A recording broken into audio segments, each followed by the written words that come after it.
Hello students, हम लोग इसके पहले वाले वीडियो में एटॉमिक मास के विषय में पढ़ लिए थे, है ना। उसमें ये चीज़ देखने के लिए मिला था कि किसी भी एटम का जब हम एटॉमिक मास निकालते हैं, ठीक है, तो वहाँ पे एटॉमिक मास फाइंड आउट करने के लिए हम लोग रिलेटिव मास को फाइंड आउट करते थे, है ना। किसी स्टैंडर्ड, जैसे उसमें हम लोग निकाल लेते स्टैंडर्ड एलिमेंट्स कार्बन, है कि नहीं। तो जो हमारा एटॉमिक मास था, एटॉमिक मास एक्चुअली ये रिलेटिव एटॉमिक मास था। जो फाइंड आउट हम लोग करते थे, क्या आउट करते थे, रिलेटिव एटॉमिक मास, है ना। तो जो एटॉमिक मास निकालते थे उसमें रिलेटिव एटॉमिक मास था, ठीक है। तो जनरली हम लोग relative atomic mass of atom को ही फाइंड आउट करते हैं, ठीक है। लेकिन जैसे जितने भी एलिमेंट हैं, आप सभी लोग जानते हैं कि ये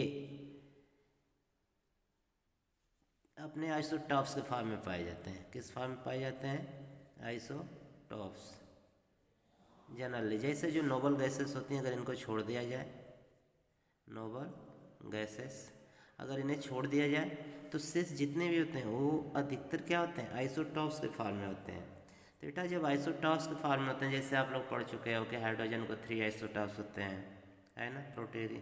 प्रोटियम है, ड्यूटेरियम है, ट्रेटियम है ना। तो आखिर में हम उसमें से किसका मास लेकर के चलेंगे? एक का तो लेकर के हम फाइंड आउट कर नहीं सकते हैं एटॉमिक मास को, है ना। तो इसलिए उसमें हम लोग रिलेटिव मास ही फाइंड आउट करते हैं, ठीक है।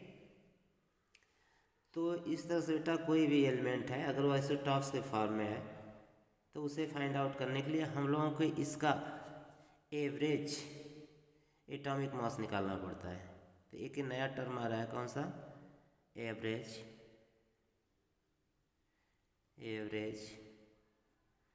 Atomic mass. तो ये एवरेज एटॉमिक मास निकाला कैसे जाता है, अब ये हम लोगों को देखना है, ठीक है। क्यों इसकी ज़रूरत पड़ी? जैसे भी मैं बताया कि सपोज करिए अगर क्लोरीन को ले रहे हैं या हाइड्रोजन को ले रहे हैं, तो हाइड्रोजन H11, H12, H13 होता है ना। ये 3 फॉर्म में है। तो आखिर में हमें तो पढ़ना है सिर्फ हाइड्रोजन का, ठीक है। तो जब भी हम लोग निकालते हैं, मतलब जो वैल्यू कल हम लोग जैसे फाइंड आउट किए थे कि 1 फाइंड आउट किए थे या 1.008 नियर अबाउट लिखा जाता है, तो इस सब का मिला करके मतलब एवरेज एटॉमिक मास होता है, ठीक है। तो सबसे पहले ये पॉइंट उठता है कि व्हाट इज एवरेज। एवरेज है क्या? एवरेज है क्या, है ना। थोड़ा सा इसे समझ लीजिए कि जैसे एवरेज हम लोग पढ़ चुके हैं मैथमेटिक्स में, आप लोग छोट पे या जिस भी क्लास में कहीं ना कहीं से पढ़े हैं। तो एवरेज में होता है क्या होता है, कोई भी जैसे नंबर है ना।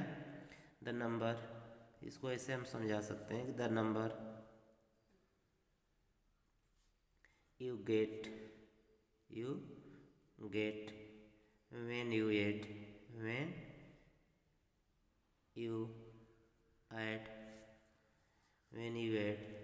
two or more figure, add two or more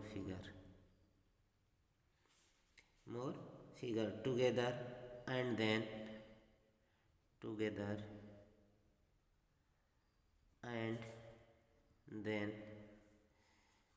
divide the total and then divide the total by the number of figure, by the number of figure you add,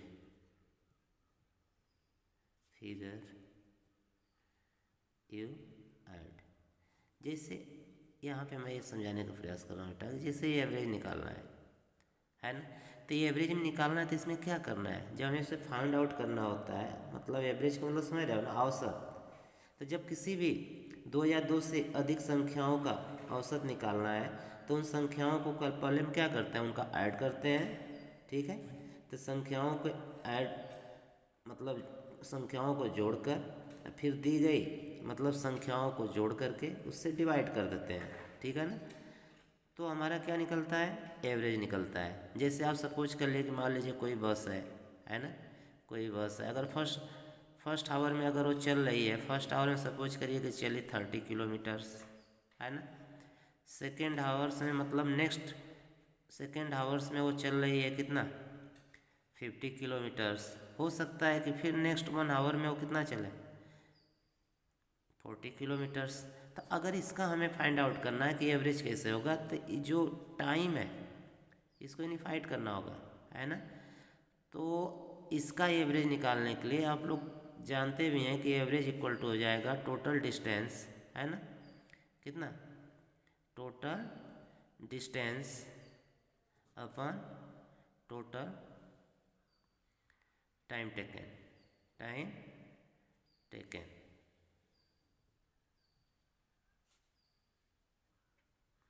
ठीक है। तो इसमें क्या करेंगे हम, जैसे सपोज कर लिए ये टोटल डिस्टेंस कितना चल रहा है, 30 किलोमीटर्स, और कितना चला 50 किलोमीटर्स, और कितना चला 40 किलोमीटर्स। ठीक है, इनको ऐड कर लीजिए अपान ये कितना हो गया 1 2 3 आवर्स, है ना। 1 + 1 + 1 इन सभी टाइम्स को हम ऐड कर लिए। अब इससे हम डिवाइड कर दिए, तो यहाँ देखिए 4 5 9 और 3 12 हो गया ना, और 0 बढ़ जाएगा अपान 1 1 1 3 हो जाएगा, कट कर दीजिए तो कितना आ गया 40 किलोमीटर्स पर आवर। यहाँ पे हमारा 40 किलोमीटर्स पर आवर आ रहा है। तो जैसे यहाँ पे हम लोग एवरेज निकालते हैं ऐसे किलोमीटर्स, यहाँ पे हम लिख लेंगे पर हावर्स। लेकिन इसी के टर्म में हम समझाना चाह रहे हैं आप लोगों को एवरेज एटॉमिक मास।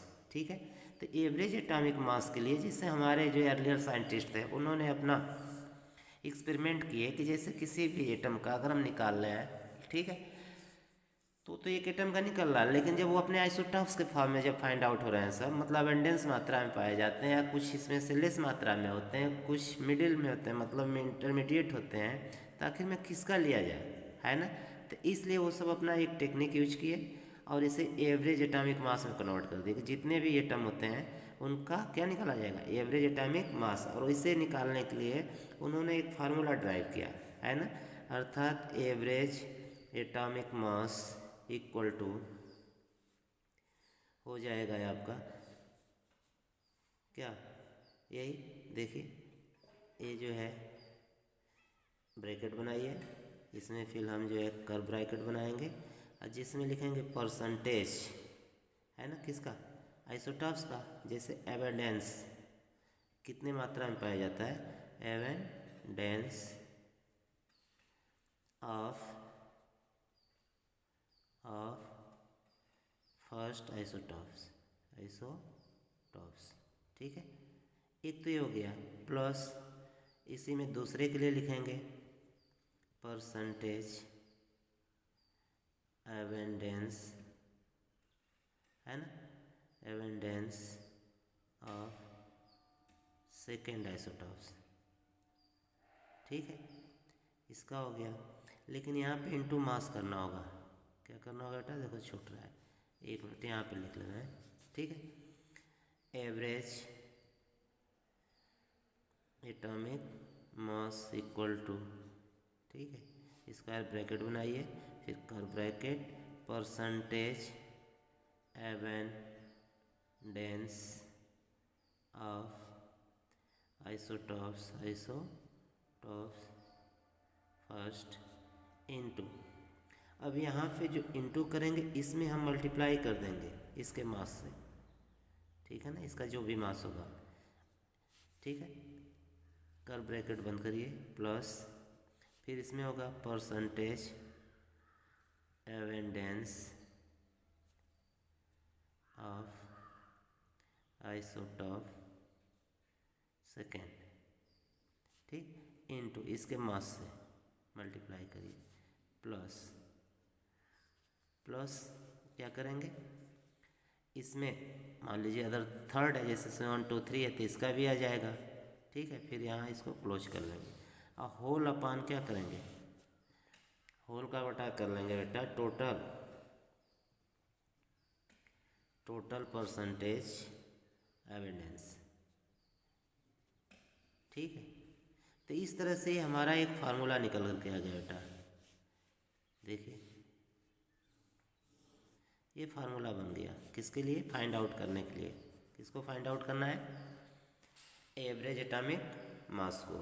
तो अब देखिए जो एवरेज एटॉमिक मास है इसके लिए तो हम फार्मूला निकाल लिए, लेकिन बार बार मैं कह रहा हूँ कि आइसोटॉप्स आइसोटॉप्स आइसोटॉप्स होता है क्या है, थोड़ा सा इसे भी जान लीजिए अगर नहीं जानते हैं, और जानते हैं तो भी ठीक है। आइसोटॉप्स, जैसे आइसोटॉप्स होता है क्या है, कोई भी सब्सटेंस हो, है ना, any substance which have any substance which have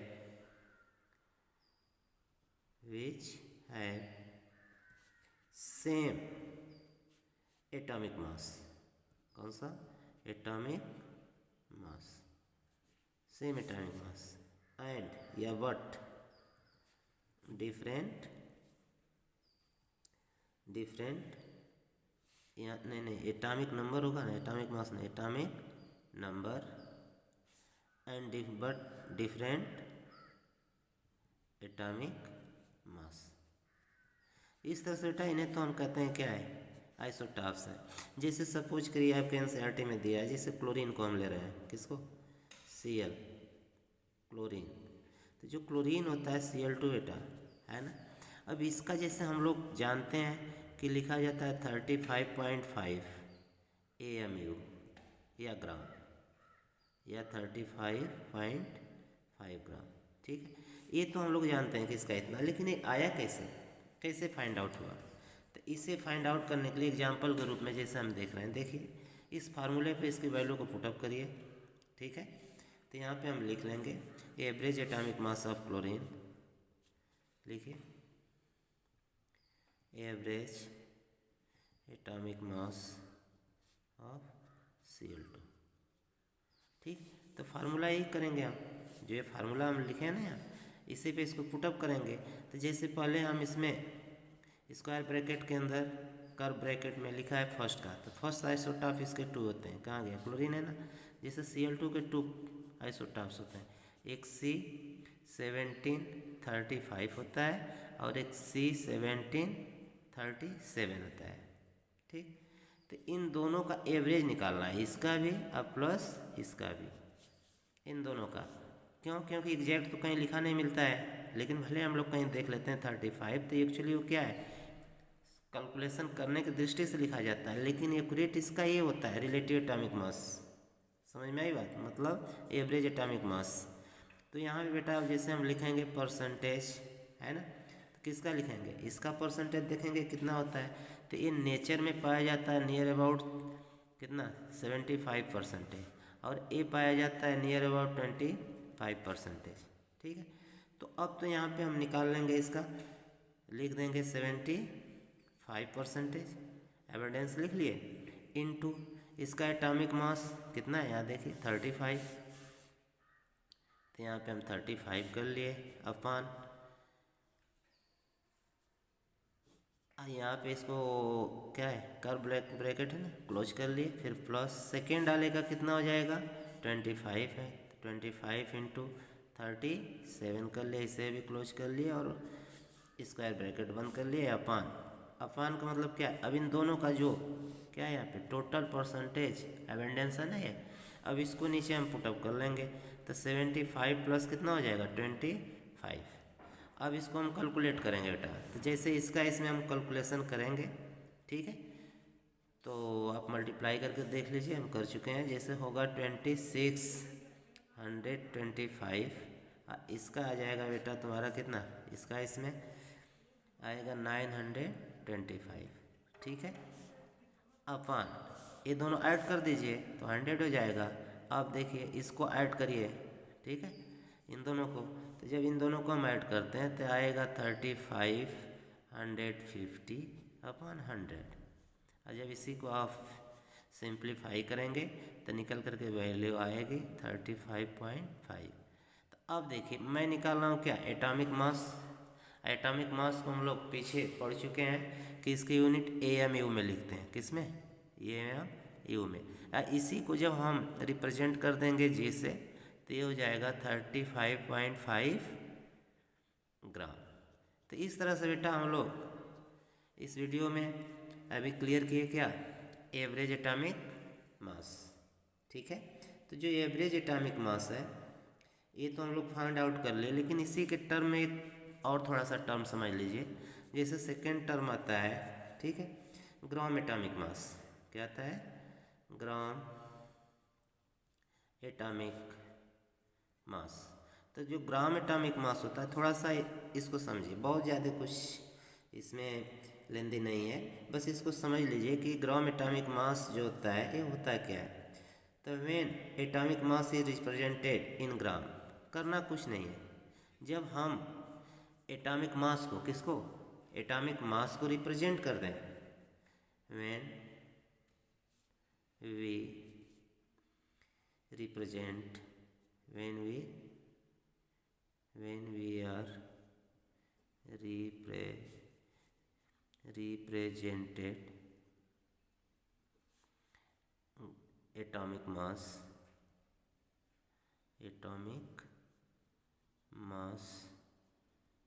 into, when we represented atomic mass into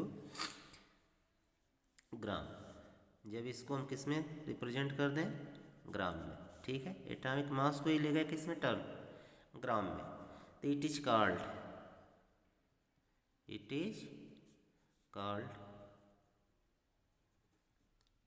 gram atomic mass. अब इसको हम लोग ग्राम एटॉमिक मास में कन्वर्ट कर लिए। जैसे थोड़ा सा एग्जांपल के रूप में देख लीजिए, यहीं पे हम जैसे क्लोरीन का एग्जांपल लिए, है ना, Cl2 का, किसका होता है 35 पॉइंट, मतलब Cl का कितना होता है? एक्चुअली ये Cl का ही है, ठीक है, एक एटम का निकाला गया है ना Cl का। तो जैसे Cl का क्लोरीन, जैसे क्लोरीन है, इसका 35 AMU है, तो एटॉमिक मास यूनिट हो गया। तो AMU को अब कह रहा है कि इसी को हम कन्वर्ट कर देंगे किस में? ग्राम में। तो 35.5 ये ग्राम हो गया, है ना। अब इसी को हम कहेंगे क्या? Gram atomic mass. जैसे और भी है, जैसे हीलियम को देख लीजिए, He का होता है कितना? 4 AMU, लेकिन इसी को जब हम रिप्रेजेंट कर दें 4 ग्राम्स, है ना, तो ये हो गया उसका क्या? Gram atomic mass. ये क्या हो गया?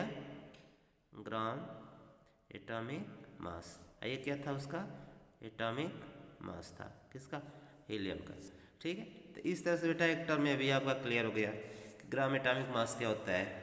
इसी टर्म में और लास्ट पॉइंट आपको हम बताना चाह रहे हैं, ठीक है, जो लास्ट पॉइंट है मॉलिक्यूलर मास। कौन सा? Molecular mass. देखिए मॉलिक्यूलर मास होता है क्या है?